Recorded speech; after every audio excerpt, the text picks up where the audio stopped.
എൻ്റെ ആദ്യകാലങ്ങളിൽ സ്തോത്രം എൻ്റെ ശുശ്രൂഷയെക്കുറിച്ച് എനിക്കൊരു ചിന്തയുണ്ടായിരുന്നു. എൻ്റെ ഭാവിയെക്കുറിച്ച് എനിക്കൊരു ചിന്തയുണ്ടായിരുന്നു. സ്തോത്രം ആ ലിമിറ്റേഷനിൽ ഞാൻ നിന്നു. എന്നാ ദൈവം ആ ലിമിറ്റേഷൻ പൊളിച്ചു. സ്തോത്രം.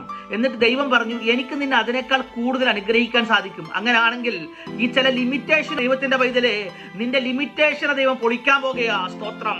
നീ വെച്ചിരിക്കുന്ന അതിർവരമ്പുകളുണ്ട്, അത് നിന്റെ ബുദ്ധിയുടെ അതിർവരമ്പുകളാ. ആത്മാവിൽ ഇന്ന് പകൽക്കാലം നമ്മുടെ അതിരിനെ ദൈവം വിസ്താരമാക്കാൻ പോകുകയാ. തെക്കിനോട് തടുക്കരുതെന്നും വടക്കിനോട് തടഞ്ഞു വെക്കരുതെന്നും സ്വർഗത്തിന് ദൈവം കൽപ്പിക്കാൻ പോകുകയാ.